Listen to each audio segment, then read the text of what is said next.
Congressman Adam Kinzinger, who's taken some time out of his day for us. Congressman, good morning to you. My man, what's up? How you doing? How are you doing? You know, just looking at all the carnage from Super Tuesday, and so yeah, not too bad. It's going to be interesting. It's down to a two-person race. Well, you're a political expert just by nature of what you do. Here's my theory that Mike Bloomberg could have bought himself an island and declared himself president of it for less money than he spent to get American Samoa. Yeah, I know. And you know what's interesting is if you actually look at it, I think by the time, all the smoke's going to clear, Bloomberg will have spent, this is what I heard yesterday, 3 times as much as President Trump spent to get elected president. And in the meantime, he hasn't won a single delegate, or maybe one from American Samoa. I'm not sure how many they get. But, yeah, it's, look, I mean, he'd have been probably better off just maybe running as an independent. I don't know. Or just not running and giving his money to charity and to the poor.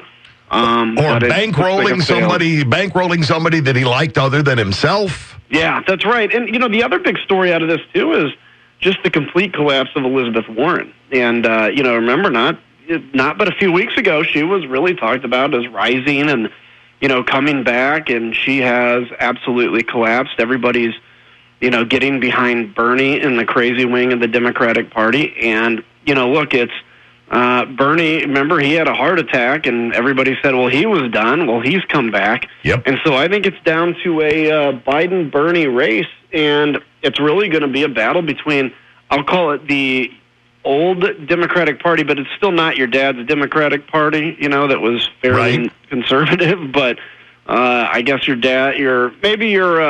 slightly older brother's Democratic Party and, the socialist wing.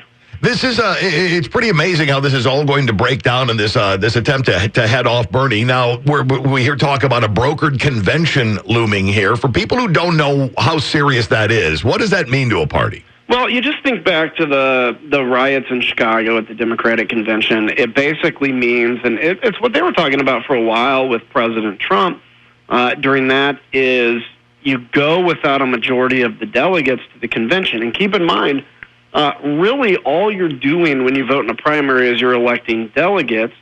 And so when you go to a convention, that is actually where the nomination occurs. And we've gotten used to in the past decades, everything being determined, and then a convention basically just becomes a show. Well, this may not be the case with the Democrats. And so instead of, spending 4 days putting on how great the Democratic candidate, the Democratic parties are for the Americans watching, it's going to be 4 days potentially of an actual real floor fight, in which case, if you keep going through ballots and there's not enough delegates for either candidate, that's when you could have some, person come in from the outside. That's pretty far-fetched, but a brokered convention at this point is not. And you talk about things a couple of weeks ago as to now, Biden was declared DOA. You had members of his own party trying to put some distance between the two. Now, all of a sudden, well, I'm going to throw an endorsement his way. I'm going to throw an endorsement his way. I'm going to get behind him. This is all in an effort to head Bernie off. Am I right? Yeah, I think you're right. And it's one thing, quite honestly, that Pete Buttigieg did well. He was, keep in mind, he won Iowa. Everybody was like, oh, it's going to be Buttigieg. And then, couple weeks later, he's out. And, one of the smart things he did personally was to get out before he was kind of forced out. But what you saw with him and, the senator from Minnesota, Klobuchar, is really an attempt, I think, to say, okay, our best bet to not have Sanders is Bernie, or is Biden. And, quite honestly, I think both are going to be fairly easy work for the president, but not something we should take for granted, because it's going to be it will be a battle, it will be a fight. Oh, yeah, without a doubt. Going to be a lot of money flying around. That's right. Shifting gears a little bit, the coronavirus outbreak and all that it entails. Boy, there's a lot of people who really, really would love to panic the hell out of everyone. There's others who are trying to get you to keep a cooler head. But some of the news that comes down at the same time gives people pause. You're selling out of wipes, you're selling out of masks. What's your take on overall and how this is being handled? Well, I was talking to somebody yesterday that went to Costco and said literally it's completely stripped bare. Went out in D.C. here. So there's some definite panic occurring. On the one hand, I look at it and say, look, many, many thousands die every year from the flu. It's something that we have just kind of grown to live with.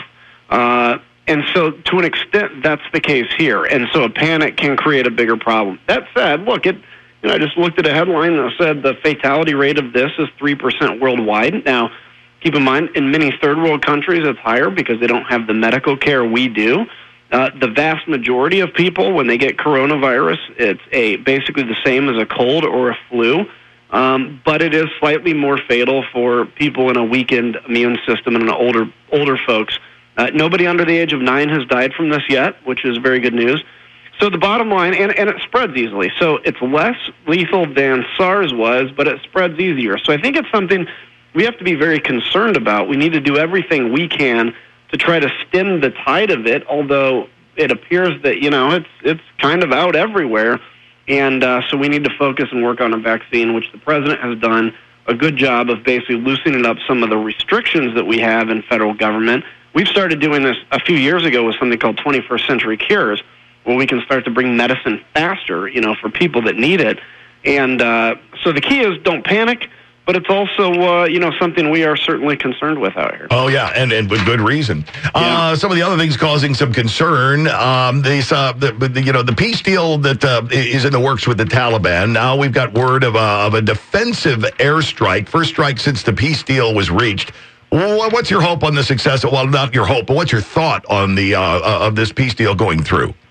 Look, I don't like it, to be quite honest with you. You cannot negotiate with people that don't reject terrorism. The Taliban have not rejected terrorism. The Taliban, every time we try to have any kind of a settling of our issues, they obviously strike. We see in this case that they said yesterday that they are not ceasing their operations against Afghanistan. And we frankly should have included Afghanistan in these discussions. Now, I hope it's successful because it looks like it's going forward. But I certainly hope the president can, like he did last time, if he sees that the Taliban are not going to abide by it, then, we resume activity. I mean, after he pulled out of the last peace deal, we actually had a very strong increase in airstrikes, which brought the Taliban back to the table. But what I don't want to see is this ended up like Vietnam. The difference being we're not losing. There's 12,000 troops there, not 500,000. There's no draft, and people aren't on the streets protesting this. This is, as the president said, basically a peacekeeping operation, which we have in a lot of places around the world, and frankly is very important to make sure that terrorism doesn't come back. We sometimes, enjoy the benefits of what's being done overseas by killing terrorists there, and we forget what the world would be like if we weren't doing that. So I hope it's successful. Unfortunately, I kind of fear that it won't be. Yeah, and the idea of killing them there rather than having being forced into doing it here is a huge benefit that it should cross people's minds maybe a little more often than it actually does with us. Look, and they say ending a war or a war is not our choice. We can only choose to fight back, but two sides have to agree to not fight. And right now, the terrorists and frankly the Taliban are very interested in destroying us simply because of what we believe. And before we let you go, I know we're right up against the clock here. A couple of things have happened since last we talked. One, you had a birthday just a few days ago. Belated happy birthday. But Thank even you. More importantly than that, by a factor of 1,000, you got married. Yeah, I did. Beautiful lady. She's the press secretary for DHS.